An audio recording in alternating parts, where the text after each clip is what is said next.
Adelia hadir. Ahmad Dhani Andi hadir.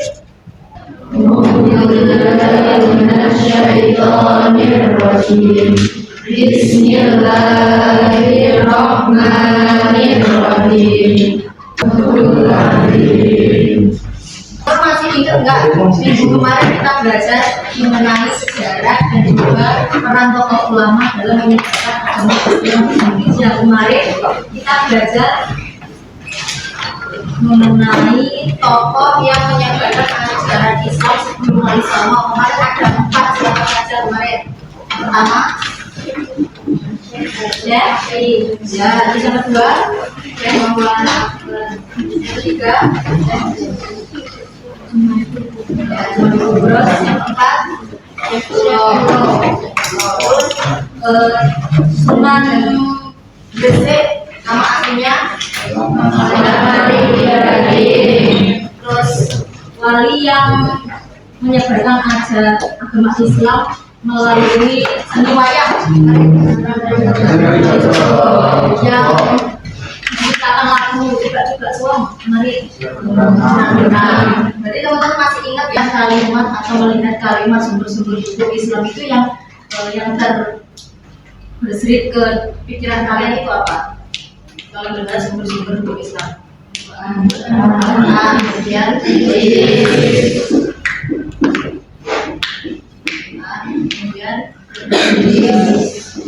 terus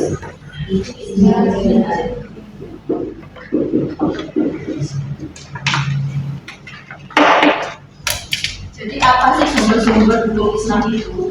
Sumber hukum Islam itu adalah sesuatu yang menjadi pedoman atau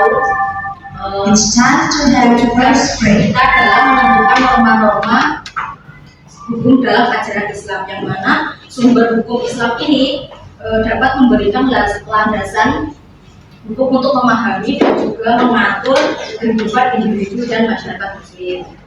Jadi kalau kita ingin tahu mana perbuatan yang boleh dan perbuatan yang tidak boleh dilakukan oleh orang muslim, kita melihatnya dari sumber-sumber hukum Islam ini.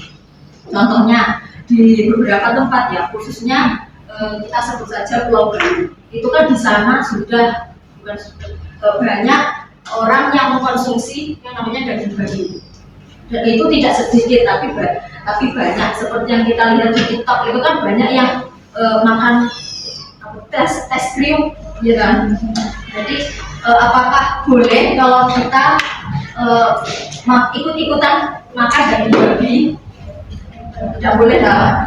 Jadi karena di Al-Quran itu kan sudah disebutkan kalau makan daging babi itu hukumnya haram. Jadi walaupun di Bali sana sudah banyak orang yang makan, tapi kalau di Al-Quran tidak boleh, maka hukumnya tetap tidak boleh. Jadi walaupun banyak orang yang melakukannya, itu hukumnya tetap haram. Seperti itu pengertian dari sumber-sumber Islam. Jadi sumber-sumber hukum Islam ini dapat kita jadikan pegangan dalam hidup supaya kita berperilaku sesuai dengan ajarannya Allah dan juga ajarannya Nabi Muhammad. Terus sumber-sumber hukum Islam ada 2, tapi hari ini kita akan membahas mengenai Al-Quran dan juga hadis saja. Kemudian pengertian Al-Quran, jadi secara bahasa ini berasal dari kata yang Qur'anan yang artinya adalah bacaan. Untuk istilah Al-Quran adalah kitab suci yang berbentuk lafaz dan diturunkan kepada Nabi Muhammad SAW dalam bahasa Arab dan juga diturunkan secara mutawatir.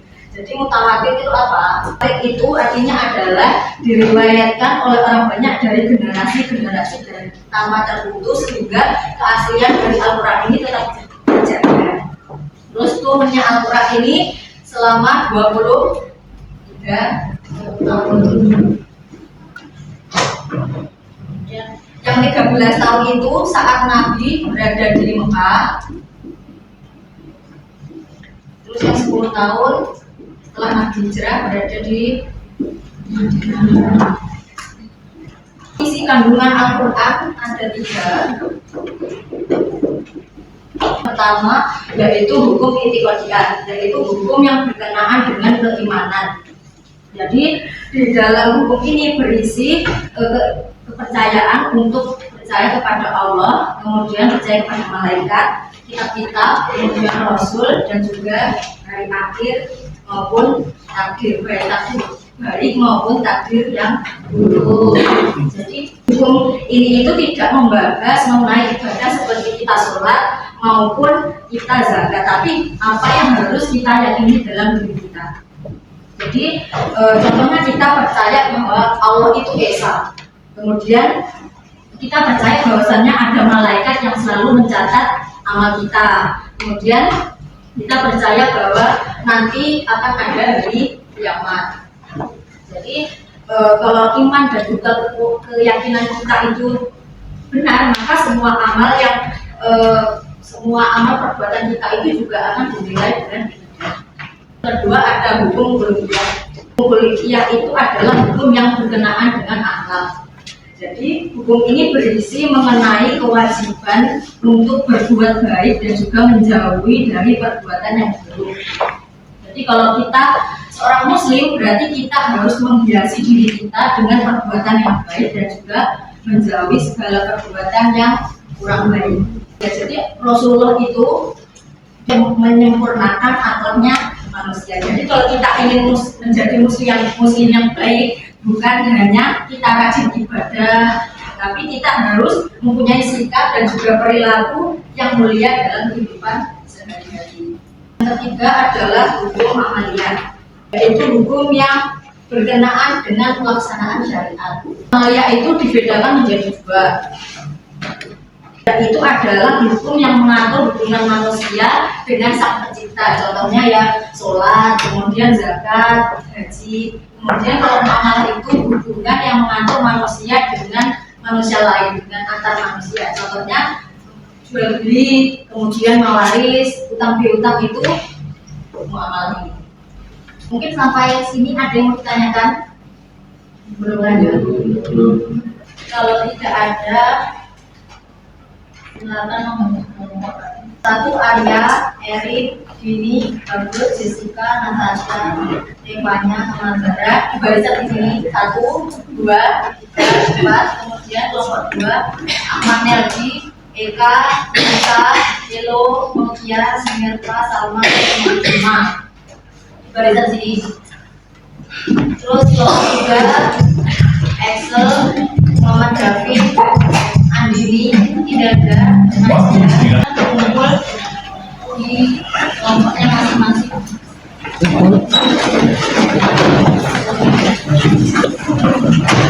Berkumpul ke kelompoknya masing-masing. Jadi hari ini kita mau main game.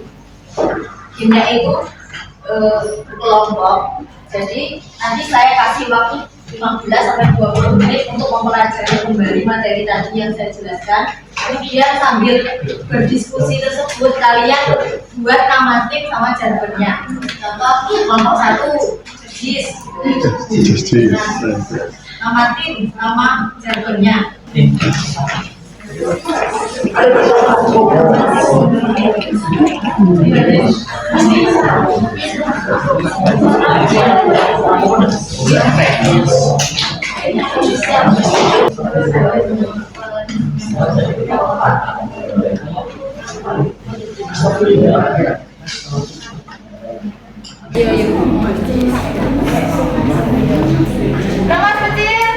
Remaja wajib pencinta Karim.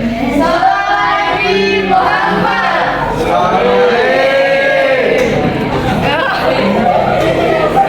Ngomong bismillah. Awali dengan bismillah, akhiri dengan doa. Alhamdulillah. Santun. Ngomong santun. Bapak tiga, sing santun, astagfirullah. Sudah. Tahu isi, taat hukum Islam. Cara mainnya nanti ada 2 ronde pertama sama ronde kedua. Nanti ada 20 soal, nanti menjawabnya urut dari kelompok 1, 2, 3, 4, kemudian kembali ke kelompok 1. Jadi nanti kalau salah berarti nggak dapat poin, kalau benar berarti dapat poin. Terus semakin susah soalnya berarti poinnya itu semakin banyak. Itu ya. Ada yang mau ditanyakan sebelum dimulai gamenya? Jawabnya lisan. Sebelum menjawab itu didiskusikan sama temannya. Terus nanti pas game itu bisa diperbolehkan membuka HP sama membuka buku.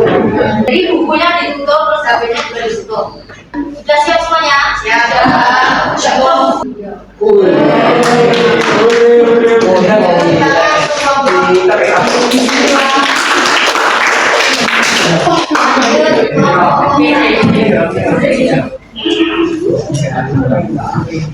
Berapa? Nomor berapa? 15.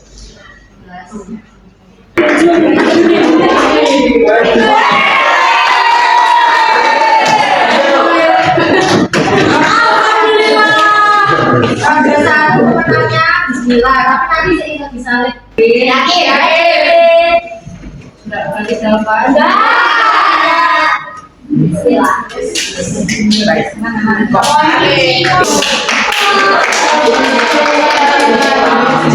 Untuk di kelompok tahu isi. Terus nanti saya letak jumlah dari ronde 1 sama ronde 2. Kelompok remas kecil poinnya 85. Kelompok Bismillah poinnya 95. Kelompok santun 55 dan kelompok tahu isi 85. Berarti pemenangnya adalah kelompok Bismillah.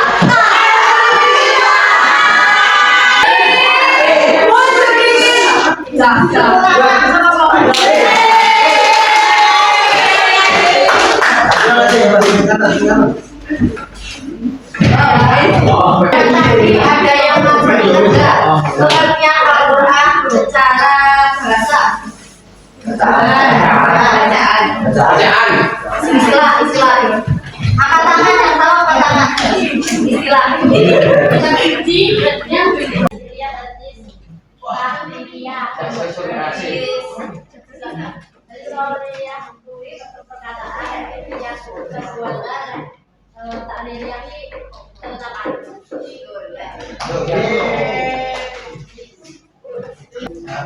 Jadi mungkin itu saja yang dapat saya sampaikan. Mohon maaf apabila ada kekurangan.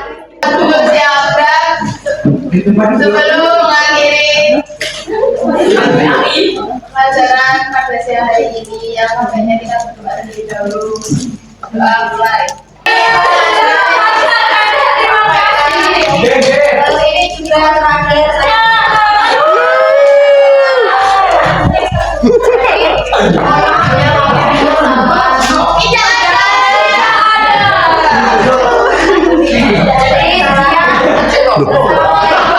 Orang sober ya? Oh, sober kan?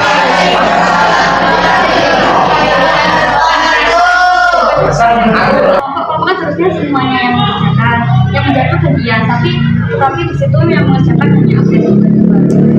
Terus untuk absen 21 sama 26 itu kayak rame. Kan dengan cepat, dengan kondisi yang memang kelas itu bermacam-macam gaya belajar dan karakternya.